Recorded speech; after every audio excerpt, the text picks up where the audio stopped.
ঈদ মোবারক, ঈদ মোবারক, ঈদ মোবারক। আশা করি বাংলাদেশের সমস্ত জনগণ ও দেশের শ্রমিক, দেশের কৃষক, দেশের মেহনতি মানুষও, দেশের অটো চালক, রিক্সা চালক, যেই সমস্ত শ্রমিক ভাইরা আছে, আমি শ্রমিক হিসাবে সবাইকে সর্বপ্রথম জানাই ঈদ মোবারক, ঈদ মোবারক, ঈদ মোবারক। এরপরে জানাই বাংলাদেশের সমস্ত অন্য অঙ্গ সংগঠন ও দলের নেতা কর্মী, বিভিন্ন দলের নেতা কর্মী, মাঠ কর্মী, সমস্ত পর্যায়ের লোকদের জানাই ঈদের শুভেচ্ছা। এরপরে জানাই বাংলাদেশের সমস্ত জনগণকে ঈদের শুভেচ্ছা।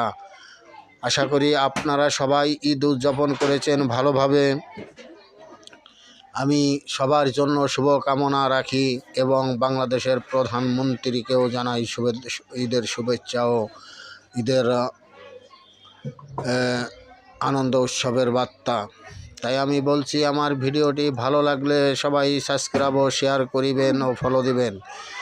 বাংলাদেশের সমস্ত মানুষ যেন ঈদের দুঃখ, কষ্ট, আনন্দ, উৎসব সব ভাগাভাগি করে নিতে পারে, এটাই আমার প্রত্যাশা রইল। আমি বাংলাদেশের একজন নাগরিক ও শ্রমিক হিসাবে আমি এই আশা ব্যক্ত করছি। ধন্যবাদ সবাইকে। আমার ভিডিওটি ভালো লাগলে সাবস্ক্রাইব ও লাইক করিবেন। ধন্যবাদ।